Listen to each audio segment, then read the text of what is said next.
하더라. 아멘. 하나님께서 오늘 우리 가운데 크신 은혜와 또 말씀의 능력으로 함께하여 주실 줄로 믿습니다.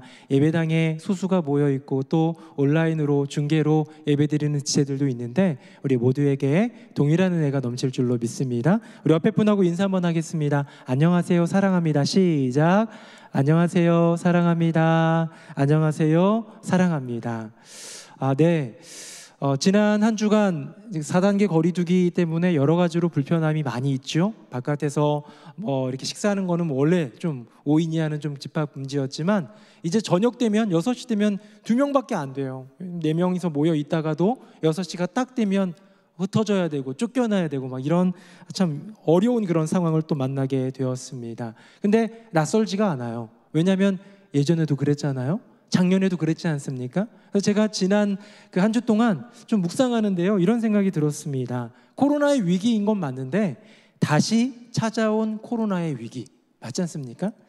다시 찾아온 종교활동의 제한, 아마 방역 당국에서는 종교활동이라는 표현을 쓰면서 우리에게 이렇게 제한을 주는 것 같은데요, 이걸 바꿔 얘기해 보면 다시 찾아온 신앙의 도전이 아닐까.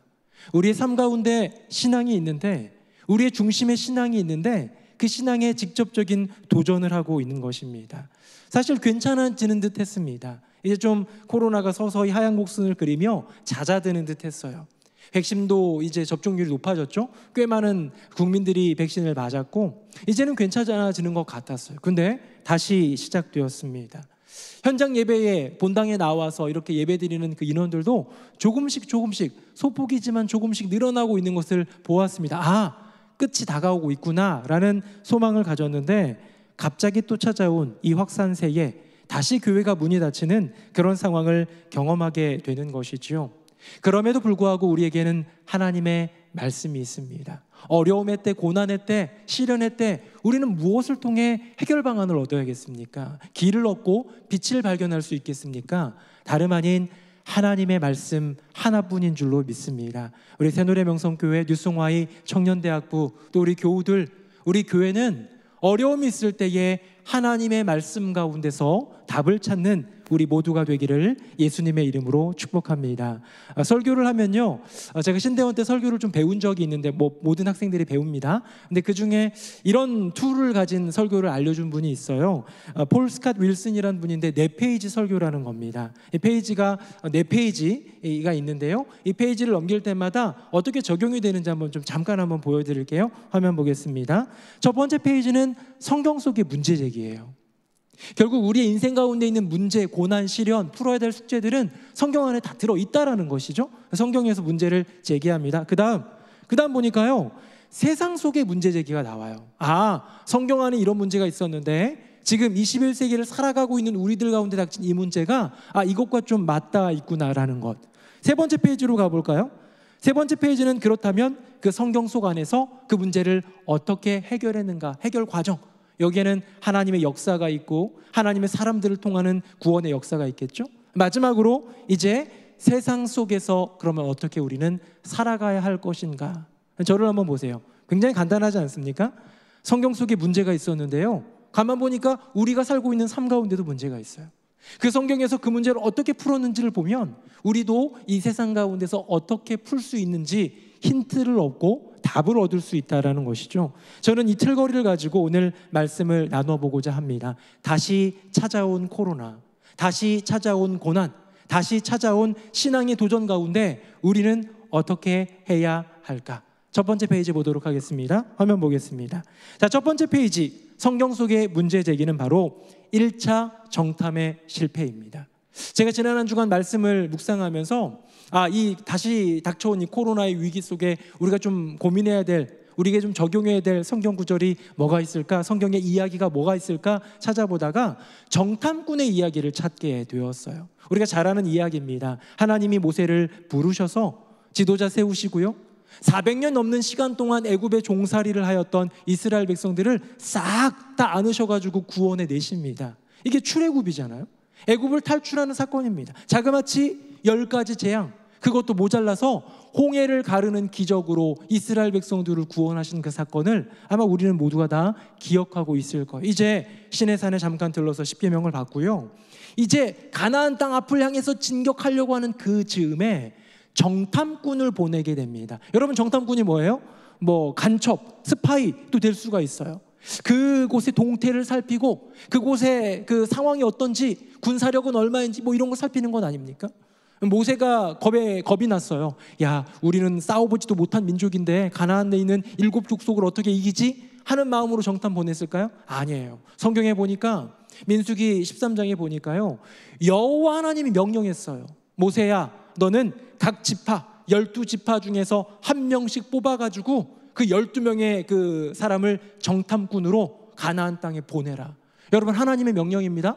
하나님의 명령이면 일단 출발 좋은 거 아니에요? 우리 인간의 머릿속에서 나온 거 아니에요. 어떤 여러 가지 염려나 근심에서 나온 게 아니라 하나님이 명령한 거예요. 자, 그 명령을 따라서 각 지파에서 대표 한 명씩 뽑는데요, 각 지파가 평균적으로 5만 명 정도입니다. 창을 들고 싸움에 나갈 남자, 성인만 계수했을 때 60만 3,550명인데요 그거를 이제 12지파로 조금 나누면 약간의 좀 차등은 있겠지만 평균 5만 명 이상입니다. 여러분, 5만 명 중에 한 명이 뽑힌 거예요. 유다 지파 5만 명 중에 한 명, 에브라임 지파 5만 명 중에 한 명, 이렇게 수많은 사람들 가운데서 한 명씩 뽑혔으니 대단한 사람들 나오지 않았겠어요? 제가 이런 그 경쟁률, 5만 대 1의 경쟁률이 너무나도 기가 막혀가지고 제가 어제 설교 준비하다가 네이버에 검색을 해봤어요. 경쟁률 이렇게 해가지고 딱 쳤더니 제일 먼저 뜨는 기사가 그거더라고요. 동탄 힐스테이트 66.4대 1, 뭐 이런 거 들어보셨어요? 청약 경쟁률이죠. 집 하나 얻으려고 사람들이 그만큼 모인다는 거예요. 또 옛날에 있는 기사를 찾아보니까 점점 살기 힘들어지니까 공무원에 많이 몰리나 봐요. 공무원 뭐 114대 1 경쟁률인 거예요. 10명 뽑는데 뭐 1140명 오는 거예요. 그렇게 어려운 경쟁률을 얘기하지만 그것과 비교가 안 되는 겁니다. 5만 대 1, 5만 명 중에서 뽑힌 자, 인정받은 자, 우러러 보는 자, 그런 사람들. 여러분, 출발 좋지요? 하나님이 명령이 있고요, 이 백성들 가운데서 서로 우리 지파의 대표를 뽑았습니다. 괜찮았어요. 나름 믿음도 있었을 것 같습니다. 나이도 조금 있고 또 용맹한 사람들이 뽑혔을 것 같습니다. 이제 그들이 그 12명이 가나안 땅을 탐지한 다음에, 정탐한 다음에 40일 동안이나 그 동네를 잘 탐지하고 돌아왔습니다. 공통적으로 고백하는 그런 어떤 보고가 있었어요. 그 땅 최고다. 야, 과연 젖과 꿀이 흐르는 땅입니다. 하나님이 말씀하신 건 맞습니다. 포도 하나가 막 이만하고요, 너무너무 기름진 땅, 좋은 땅 맞습니다 라는 보고 뒤에 10명이나 되는, 12명 중에 10명이나 되는 사람들이 이런 흉악한 보고를 하게 되지요. 악평이라고 성경은 기록하고 있는데요, 화면 보겠습니다. 제가 읽어볼게요. 우리가 두루다니며 정탐한 땅은 그 거주민을 삼키는 땅이요, 거기서 본 모든 백성은 신장이 장대한 자들이며 거기서 네피림 후손인 아낙 자손의 거인들을 보았나니 우리는 스스로 보기에도 메뚜기 같으니 그들이 보기에도 그와 같았을 것이니라. 아멘. 여러분, 10명이나 되는 사람들이 그때 그 땅 좋아, 괜찮은데 그 땅에는 거인이 있어. 어마무시한 거인이 있어. 네피림의 후손, 아낙 자손의 후예들, 어마무시한 그 사람들 보니까 우리는 메뚜기에 불과해 라고 얘기하면서 벌벌 떠는 모습을 보게 됩니다. 전 이 첫 번째 정탐의 사건 가운데에 여러 가지 많은 이미지들이 있겠지만 이 이미지 하나 보여드리고 싶어요. 잠깐 이미지 하나 볼까요? 화면 보겠습니다. 난리가 났어요. 저 위에 보면 어마무시한 그 포도 들고 있는 사람 보입니까? 그곳에 있는 그 과실이 이만큼 탐스러워 하면서 자랑은 했지만 그곳에 있는 사람은 이만큼 크고 저만큼 크고 우리는 그에 비하면 메뚜기에 불과해하면서 자괴감을 가지고 백성들을 동요합니다. 12명 중에서 10명이 동요합니다. 이제 저를 보십시오. 여러분, 인간의 정탐에서 가장 중요한 건 수치 맞아요. 가보니까 포도 한 알이 이만해 라는 거 맞아요. 더 중요한 게 뭐예요? 우리 이제 전쟁 벌일 거잖아요. 적군이 얼마나 대단한지를 분별하는 것이 중요합니다. 적이 탱크를 몇 대 가졌는지, 전투기가 몇 대 있는지. 여러분, 요즘에도 간첩이 있는 거 아시죠? 그 간첩들은 적국의 상황들을 다 파악해가지고 본국으로 보내주는 거예요. 이 나라는 지금 전투력이, 군사력이 이렇습니다. 가봤더니 그곳엔 거인들이에요. 우리는 그에 비하면 메뚜기 같아. 여러분, 이런 보고는 정탐꾼에게 있어서 마땅히 중요한 보고가 됩니다. 왜? 가장 중요한 수치니까. 전투력 수치, 또 피지컬 사이즈, 이런 모든 것들이 좋은 보고의 재료가 됩니다. 그러나 여러분, 이건 세상이 아니에요. 이건 믿음의 싸움이에요. 여러분, 애굽을 눌러 엎으시고 이스라엘 백성을 건져주신 분이 누굽니까? 여호와 하나님 아닙니까? 그렇다면 여기엔 믿음이 들어가 있어야 돼요. 12명의 정탐꾼의 사명은 분명하게 그 상황들을 보고하는 건 맞지만 이 안에 믿음이 들어가야 되지 않겠습니까? 전투력의 수치 또는 피지컬 사이즈 이런 것만 따졌다면 다윗은 과연 어떻게 골리앗을 물리칠 수 있었겠습니까? 그 어마무시한 골리앗, 키도 막 3m에 육박하고 어마어마한 그 막 창 들고 무시무시하잖아요.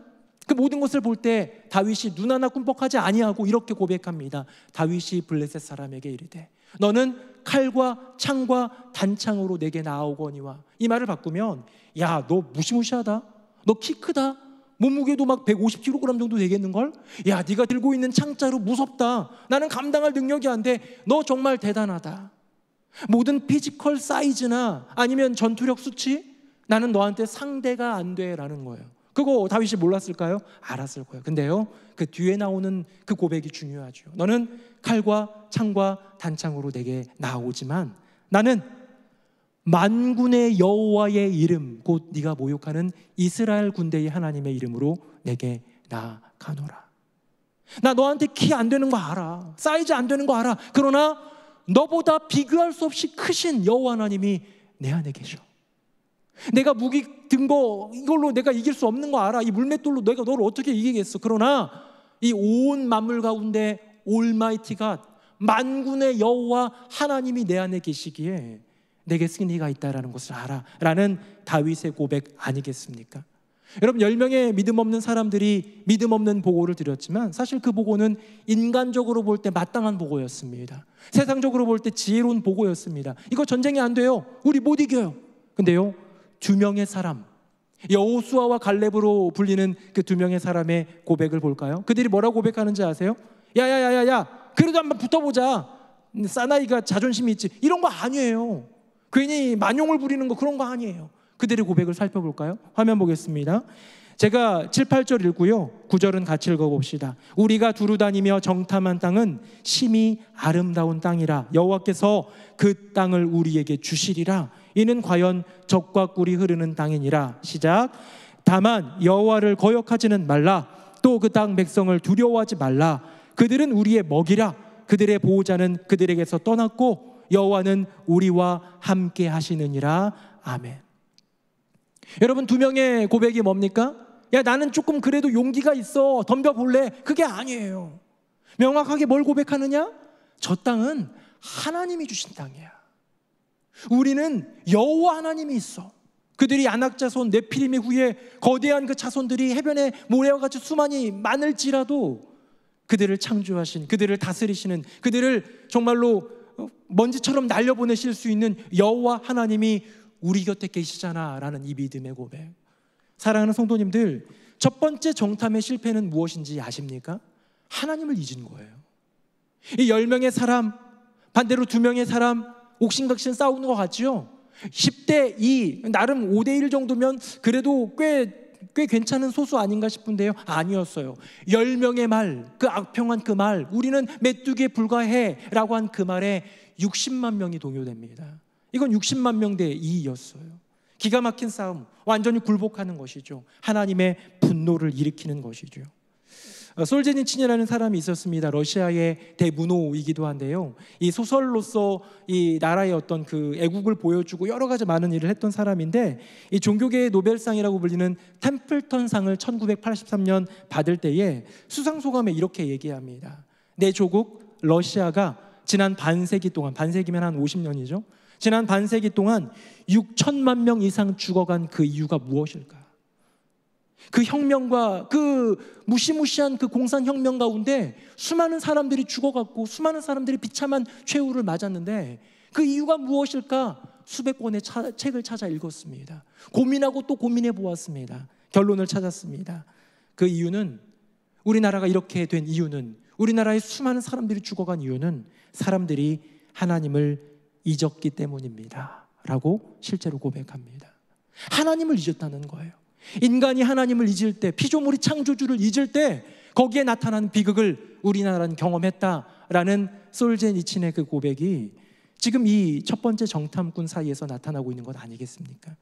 첫 번째 정탐꾼, 이 10명의 정탐꾼은요, 인간적으로 아주 훌륭한 보고를 했습니다. 그러나 그 안에 뭐가 빠진 거예요? 하나님이 빠진 거예요.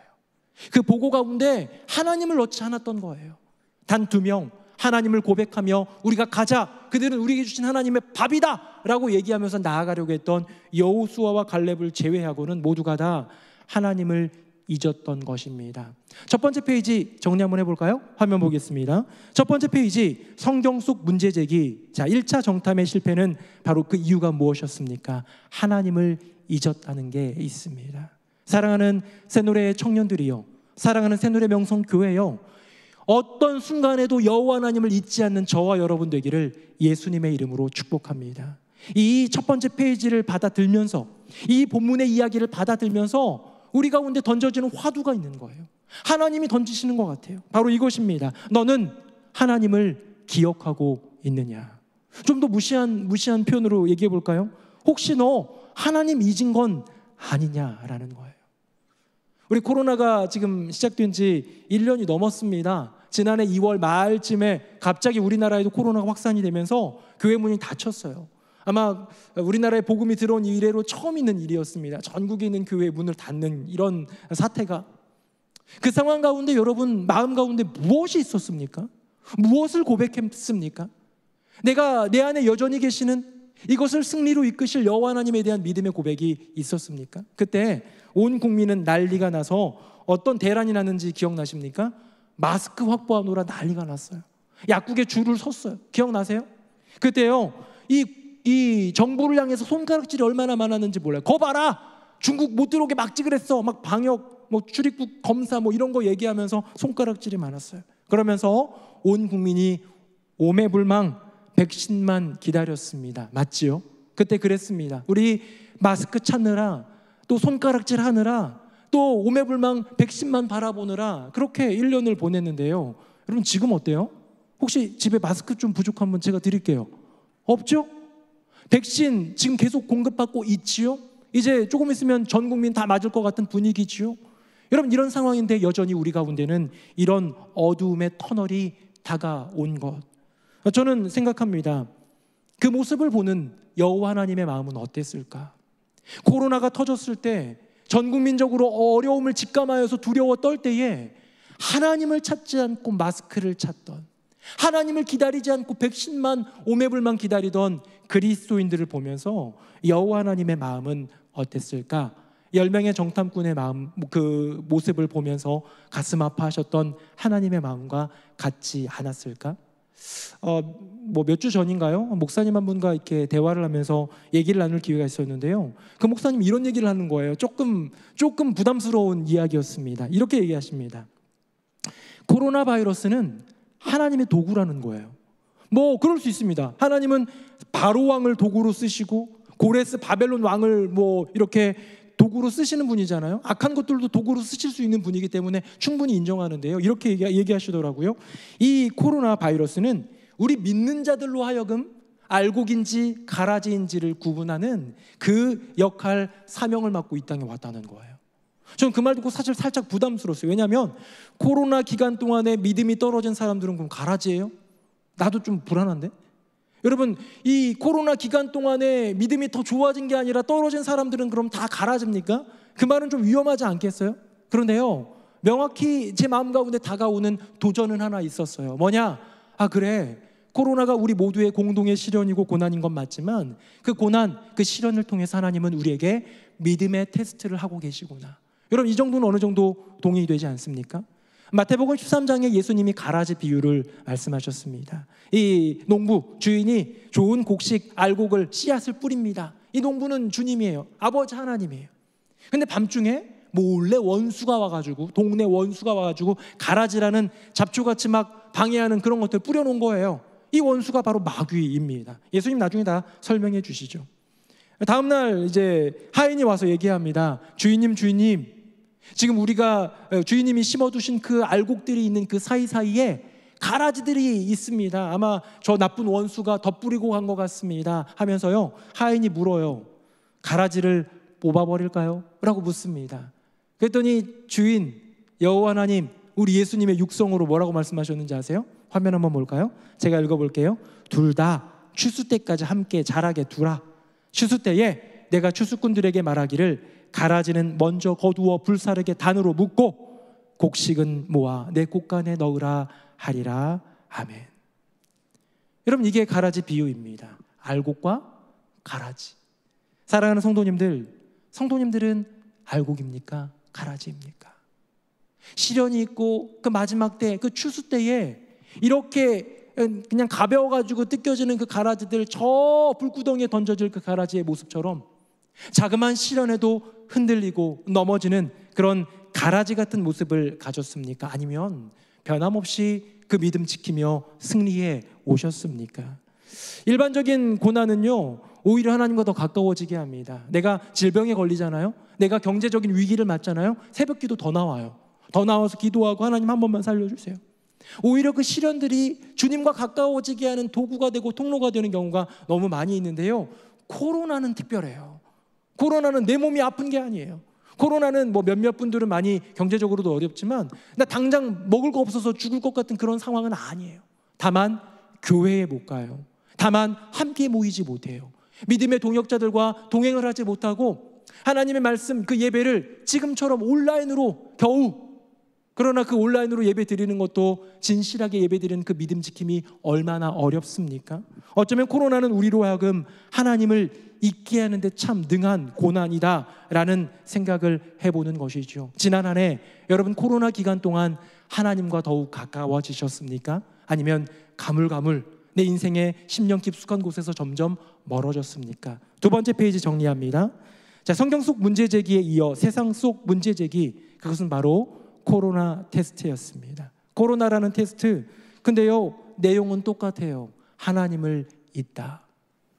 10명의 정탐꾼이 하나님을 잊은 것처럼 어쩌면 지난 1년 반 가까워지는 이 시기 동안 우리는 조금씩 하나님을 망각하며 살아가고, 처음에는 뭔가 좀 교회 가고 싶어 하면서 간절한 마음이 있었지만 시간이 지나고 익숙함이 찾아오자 아우 이게 편하다라고 생각하면서 하나님을 조금씩 멀리하지는 않았습니까?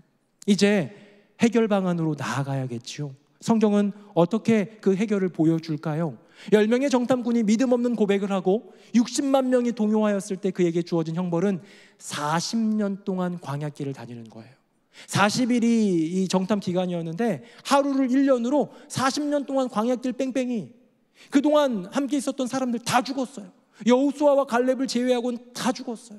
이제 40년이 흐른 이후 여호수아가 또 가나안 땅 앞에서 이제 다시 들어가게 될 그 가나안 땅 앞에서 정탐꾼을 한 명 더 보냅니다. 한 번 더 보냅니다. 여러분, 놀랍지 않습니까? 지금 1차 정탐 실패한 거잖아요. 하나님이 명령하셨고 우리들이 뽑았는데 그럼에도 불구하고 실패한 사건이잖아요. 근데요, 2차 정탐, 여호수아가 보낸 정탐꾼들은요, 하나님이 명령한 것도 아니에요. 성경에 보니까 여호수아가 2명 뽑아다가 보내요. 이 정탐 속으로 세 번째 페이지 속으로 한번 들어가 볼까요? 이미지를 한번 보도록 하겠습니다. 가나안 2차 정탐하면 제일 떠오르는 인물이 있다면 그 사람은 여인 라합입니다. 기생이죠. 이 여자는 이 여리고 성에 살고 있었던 기생입니다. 뭐 남편도 없고요. 그냥 그렇게 대접하면서 살아가던 그런 인생이었습니다. 근데 이 가나안 땅 2차 정탐에 라합이 왜 중요하느냐? 이 라합의 집에 정탐꾼 2명이 머물렀거든요. 근데 머무르다가 이게 걸렸어요. 당국에 걸렸어요. 그래서 여리고성에서 난리가 나가지고 간첩이 들어왔다, 그놈들 잡아라 해가지고 왕의 명령이 떨어지니까 수많은 사람들이 돌아다니다가 기생 라합의 집에 가서 이쪽에 갔다는데 라고 했더니 라합이 어떻게 합니까? 맞아요 여기 왔었는데요 저쪽으로 갔습니다. 도망갔으니까 빨리 가보세요 라고 뻥친 다음에 이 2명을 구해주는 사건이 있어요.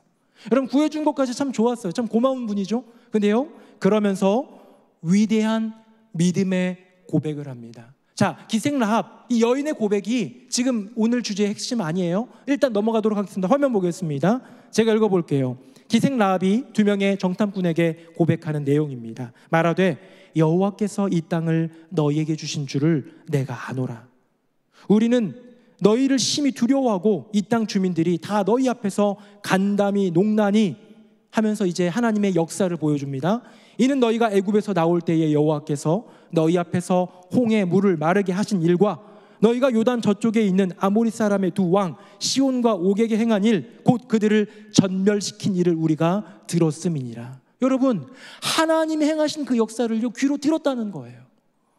이 모든 여리고 동네에 있는 사람들이 들었다라는 거예요. 근데요, 믿음은 들음에서 나잖아요. 들었는데 믿음이 생긴 사람은 기생 라합밖에 없는 거예요. 하나님 한 분 바라보는 그 믿음. 뒤이어 계속 읽습니다. 11절 제가 읽어볼게요. 우리가 듣자 곧 마음이 녹았고 너희로 말미암아 사람이 정신을 잃었나니 너희의 하나님 여호와는 위로는 하늘에서도 아래로는 땅에서도 하나님이시니라. 아멘. 여러분, 저를 보십시오. 기생 라합이 믿음의 고백을 하는 거예요. 들려온 이야기, 라합은 10가지 재앙을 본 적도 없어요. 홍해를 가르는 기적 눈으로 본 적, 목도한 적 없습니다. 그저 들었어요. 그 이야기를 들었어요. 근데 믿음이 생긴 거예요. 다른 모든 사람들이 아니라 라합이라는 여인에게만. 그래서 이 두 명의 정탐꾼을 살려주고 그에게 믿음의 고백을 합니다. 너희 하나님 여호와야말로 상천하지의 하나님이시다 라는 믿음의 고백을 하는 거예요. 멋지죠? 괜찮은 여인입니다. 참 복받은 여인이에요. 그래서 나중엔 예수님의 가문 가운데도 들어가는 여인이 되는데요. 여기까지가 우리 대부분 설교를 하게 되면 메시지로 듣는 이야기, 교회 학교에서도 들려줄 만한 재미난 이야기인데, 이 이야기를 듣고 구조를 받은 두 명의 정탐꾼이 집으로 돌아가, 다시 여호수아가 있는 그곳으로 돌아가 이렇게 보고합니다. 화면 보겠습니다. 제가 23절 읽고 24절은 같이 읽어봅시다. 그 두 사람이 돌이켜 산에서 내려와 강을 건너 눈의 아들 여호수아에게 나아가서 그들이 겪은 모든 일을 고하고 또 여호수아에게 이르되 진실로 여호와께서 그 온 땅을 우리 손에 주셨으므로 그 땅의 모든 주민이 우리 앞에서 간담이 녹더이다 하더라. 아멘. 자, 아까 전에 12명 중에 10명은 야, 안악자손 키 커더라, 그들은 네피림의 후예야, 우리는 메뚜기에 불과해 하면서 어떻게 보면 사이즈, 수치 뭐 이런 것들 다 잰 다음에 정탐 보고를 드리면서 우린 감당 못해, 우린 안 돼 라고 부정적인 보고를 하지 않았습니까? 근데 이 두 명 믿음의 정탐꾼은요, 여리고 동네를 잘 살펴본 다음에 고작 이방 여인인, 고작 기생인, 고작 여자인, 죄송합니다, 이거 위험한 발언인데 이 당시에는 여자를 인간 취급 안 했어요. 숫자에도 들지 않았어요. 고작 여자인, 고작 한 10,000명 정도가 동일하게 얘기한 거예요. 이구동성으로? 아니잖아요. 고작 한 명이. 여러분, 국적으로 볼 때 이방인입니다. 믿을 만한 가치가 없어요. 직업으로 볼 때 몸을 파는 여자였어요. 기생이었어요. 아주 비천했습니다. 성별도 여자, 그 당시 인정받지 못했던 한 명이었어요. 단 한 명. 한 2명, 3명 얘기한 것도 아니에요. 10명 정도가 얘기해 준 것도 아니고 단 한 명이 얘기해 주는데요, 그 음성을 듣자마자 하나님의 음성으로 받은 사람, 누구요? 2명의 정탐꾼. 여러분, 왜 그런지 아세요? 이 안에 여호와 하나님이 있으면요, 미세하게 작은 세상의 움직임을 통해서도 하나님을 느낄 수 있는 거예요. 그게 믿음입니다. 놀랍지요? 세상은 수많은 사람들이 얘기해야 귀가 쫑긋해요. 전문가가 얘기해야 귀가 조금 열려요. 그러나 믿음 있는 사람은 어떤 사람이냐? 이 안에 여호와 하나님이 계시기 때문에, 이 안에 주님이 계시기 때문에 세상 모든 것들을 바라보면서 그 안에서 하나님이 행하시는 것을 보는 거예요. 하나님이 들려주시는 음성을 듣는 거예요. 여호수아가 이 2명의 정탐꾼을 보낼 때 뭐라고 권고하면서 보냈을까요? 얘들아, 너희들은 가서 그 땅의 사람들이 얼마나 큰지, 40년이 지났는데 여전히 큰지 보고 오렴, 이랬을까요? 아니라는 거예요. 피지컬 사이즈, 어떤 전투력 수치, 이런 거 중요하지 않다는 거예요. 그런 거 보지 말고 그 땅 가운데로 나아갈 때 여호와 하나님이 너에게 들려주시는 음성에 귀 기울여라. 여러분, 여호수아가 그러지 않았을까요? 믿음의 세계는 그런 것입니다. 이제 3번째 페이지를 정리해 볼까요? 화면 봅니다. 자, 성경 속 해결 과정입니다. 2차 정탐의 성공, 여러분 어떻게 성공한 것이죠? 하나님을 기억했기 때문이에요. 자, 1차 정탐 뭐 때문에 실패했습니까? 하나님을 잊었기 때문이에요. 우리 지난해부터 찾아왔던 코로나의 그 고난, 두 번째 페이지죠. 이것 가운데 우리가 승리하지 못한 이유는 무엇입니까? 모든 순간 내 안에 계시는 여호와 하나님을 잊었기 때문 아니겠습니까? 그렇다면 세 번째 페이지, 두 번째 정탐을 통하여 하나님이 허락해 주신 두 번째 테스트, 그 기회를 통하여서 여호수아와 또 그가 보낸 정탐꾼들은 믿음으로 반응합니다. 내 안에 계신 우리 민족과 함께하는 여호와 하나님을 기억하여 믿음으로 바라보기 때문에 그들의 정탐은 승리할 수 있었던 것이지요. 1988년 서울 올림픽이 있었습니다. 그때 저는 되게 어렸고 우리 청년들은 아마 태어나지도 않은 분들도 꽤 있을 것 같습니다. 그 올림픽을 아버지랑 이렇게 조금만 브라운관 TV를 보면서 이렇게 구경했던 것 같아요. 육상 경기가 열렸는데요. 육상은 이 커다란 스타디움 안에서, 잠실 스타디움 안에서, 종합운동장 안에서 이제 거기서 이제 여러 가지 많은 경기들이 벌어지잖아요. 근데 멀리 뛰기를 했습니다. 그때 금메달이 미국의 100m 금메달 땄던 칼 루이스가 멀리뛰기도 금메달을 따게 되는데요. 저 멀리서부터 탁탁탁탁 달려오다가 가까이 가면 탁탁탁탁탁탁 해가지고요. 도움판이라고 해야 되나? 그 발구르기 판을 딱 밟고 공중에 에어워크 막 날아다녀요. 그래가지고 8m 정도 뛰는 그런 것들을 재미나게 봤습니다. 야, 진짜 멀리 뛴다 이러면서 봤는데요. 어떤 사람이 뛰다가요, 그만 출발선을 밟아버렸어요. 출발선 밟으면 어떻게 되죠? 실격, 그렇죠? 어떤 사람은 뛰었는데 자기의 시즌 최고 기록보다 너무 형편없이 안 나왔어요. 불쌍해요. 또 어떤 사람은 열심히 뛰었어요. 진짜 멀리 뛴 것 같은데 뛰고 내려앉다가 엉덩이로 그만 옆에 모래를 쓸어버렸어요. 너무 속상하지 않겠습니까? 4년에 한 번 열리는 올림픽, 국가의 대표로 나와가지고 한 번 했는데 그런 실수, 그런 실패를 경험하면 너무너무 괴로울 것 같은데 그들의 표정은 덤덤했습니다. 왜일까요? 2차 시기가 있기 때문이에요. 2차 시기. 축구는 2차 시기가 없어요. 페널티킥 하나 찼는데 골대 맞았어요. 제가 실수했습니다. 한 번만 더 쳐볼게요. 돼요, 안 돼요? 안 돼요. 근데요, 멀리뛰기, 여러 가지 많은 경기들은 이게 된다라는 거예요. 이게 된다라는 거예요. 그래가지고요, 다시 뜁니다. 다시 뛰어서 이번엔 더 좋은 성적을 향해 한 번 더 갖는 것, 그것이 내게 주어진 기회. 저조한 기록을 낸 선수도, 출발선을 밟은 선수도, 실수로 엉덩이부터 땅에 닿은 선수도 한 번의 기회를 더 줍니다. 사랑하는 성도님들, 저는 그렇게 생각합니다.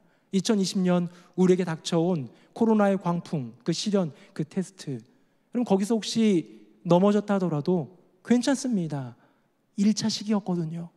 2021년 새로운 시대에 여전한 코로나, 우리에게 2차 시기를, 남아있는 그 2차 시기를 주는 것 같습니다. 지난 한 해 동안 나름 노력했지만 전과 같이 못했고, 나름 노력했지만 실수로 선을 넘어버린 청년들, 선수란다, 성도님들도 계실 것 같아요. 나름 노력했지만 한 번에 무너져 내려버린 그런 인생도 있을 것 같습니다. 어떻습니까? 좌절하지 마십시오. 실망하지 마십시오. 자괴감 느끼지 마십시오. 괜찮습니다. 2차 시기가 남아 있습니다. 이번에 멋지게 뛰어넘어 봅시다. 작년에 교회 문이 굳게 닫혔을 때 나름의 우리는 발악을 했어요. 몸부림을 했어요. 그때는 2020 말동무라는 프로젝트가 있어서 열심히 성경 읽고 또 외우기도 하고 필사도 하면서 나름 이겨냈습니다. 새누리 명성교회는 그렇게 이겨나와 왔어요. 지난 1년 동안 넘어져 있지 않았습니다. 계속해서 말씀 가운데로 나갔습니다. 코로나 기간이지만 몽골에, 필리핀에, 우리 다문화 선교회, 우리 성도들이 마음을 모아 여러 가지 모습으로 마스크도 보내드리고 기금도 마련하고 얼마나 노력했는지 몰라요. 지난 한 해 동안 굳게 닫혀있는 그동안에도 교육부가 얼마나 노력했는지 모릅니다. 교육의 사명이 우리 안에 있기 때문에 못 만나는 아이들에게 연락하고 집에 가서 선물 전해주고 드라이브 수료하고 지금도 여름 성경학교와 수련회를 진행하고 있는 것이지요. 왜요? 내 안에 여전히 함께 계신 여호와 하나님을 고백하기 때문에.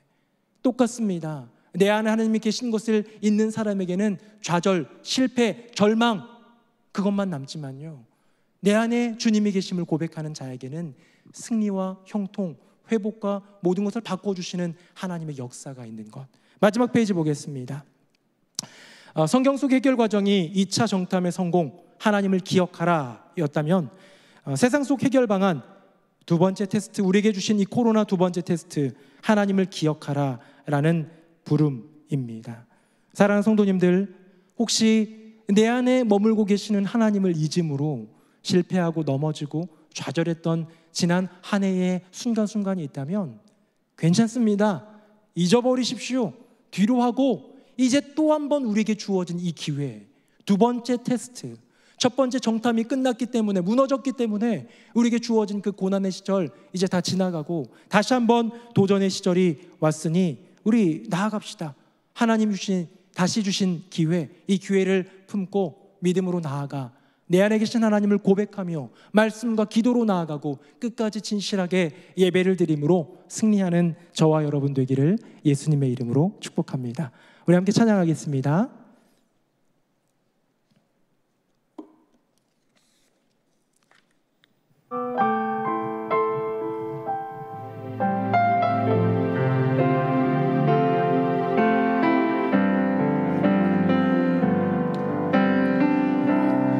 언제나 내 모습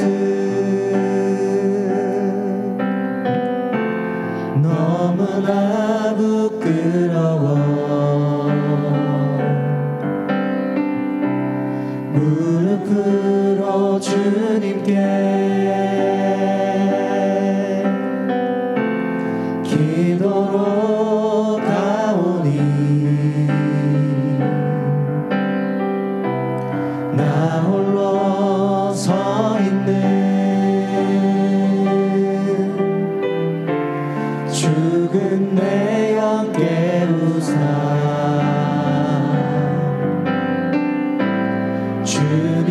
주님만 나를 세워 내 영 살게 하소서. 주님 내 안에 주님 내 안에 내 안에 계시오. 주님 내 안에 주님 내 안에 나를 세워주소서.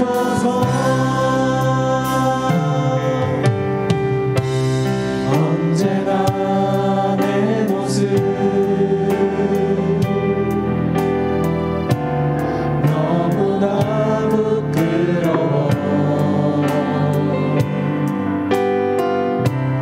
무릎으로 주님께 기도로 가오니 나 홀로 서 있는 죽은 내 영 깨우사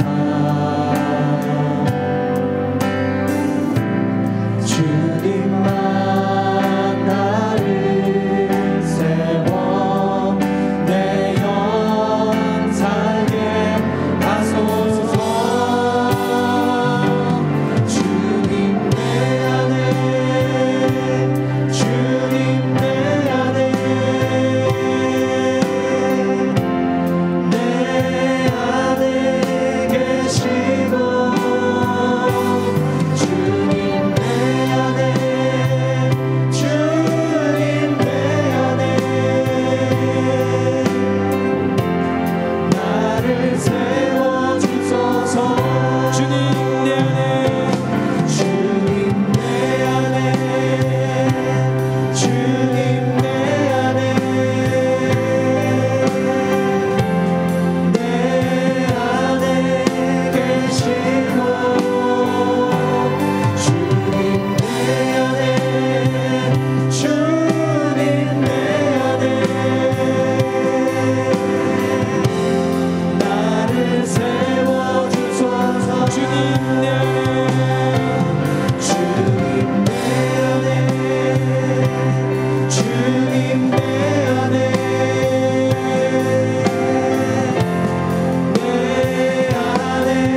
함께 기도하기 원합니다. 주님이 우리에게 다시 한번 기회를 주신 것입니다.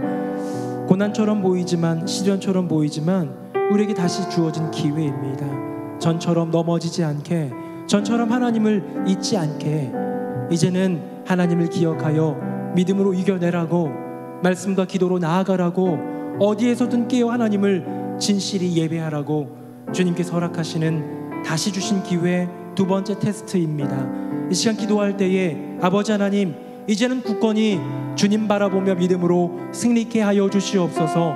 세상의 수치들에만 눈이 가 있던 10명의 정탐꾼이 아니라 내 안에 머무시는 여호와 하나님을 고백했던 여호수아 갈렙처럼, 그리고 2차 정탐의 2명의 정탐꾼처럼 그렇게 믿음을 고백하며 이 두 번째 테스트 합격하게 하여 주시옵소서. 주님 도와주시고 동행하여 주시옵소서. 우리 다 함께 통성으로 기도하겠습니다. 함께 기도하겠습니다. 살아계신 아버지 하나님, 우리 가운데 다시 한 번의 기회를 넣어주시니 감사드립니다. 하나님이 아니고서는 이길 수 없는 승리, 우리가 어찌 세상의 수치와 세상의 그런 어떤 쌓이심으로 이길 수 있겠습니까? 우리는 결코 이길 수 없지만 여호와 하나님이 내 안에 계시기에, 여호와 하나님이 동행하시기에 우리가 승리할 수 있음을 고백합니다. 10명의 정탐꾼처럼 믿음 없는 세상에 고백을 하는 것이 2명의 정탐꾼처럼 내 안에 계신 여호와 하나님을 고백하며 다시 두 번째 테스트로 임할 수 있는 은혜 더하여 주시옵소서. 말씀 가운데로 나아가겠습니다. 기도 가운데로 나아가겠습니다. 예 주님, 그렇게 예배 가운데로 나아가겠습니다. 내게 주신 가격을 잊지 않겠습니다. 주님을 잊지 않겠습니다. 하나님 진실하게 견고하게 하나님 바라보며 믿음으로 나아가는 우리 모두가 되게 하여 주시옵소서. 아멘. 주님, 살아계신 아버지 하나님, 다시 허락하신 두 번째 테스트, 다시 허락하신 두 번째 기회 놓치지 않게 하여 주시옵소서. 연약하고 부족하여 코로나 이 기간 동안 주님을 잊고 살 때가 많았습니다. 주님보다는 세상의 수치, 세상의 이야기들에 귀 기울일 때가 많았습니다. 다시 닫힌 이 상황, 다시 터널 속으로 들어간 이때에 이 두 번째 테스트에 반드시 승리하는 믿음의 사람들이 되게 하여 주시옵소서. 내 안에 여전히 머무시는 여호와 하나님을 고백하는 믿음, 그 하나님과 동행하며 반드시 승리하는 인생 되게 하여 주시옵소서. 우리 가운데 역사하시는 주님을 찬양하며 예수님의 이름으로 기도드립니다. 아멘. 우리 나주님의 기쁨 되기 원하는 찬양하면서 우리 예물 봉헌의 시간을 갖겠습니다.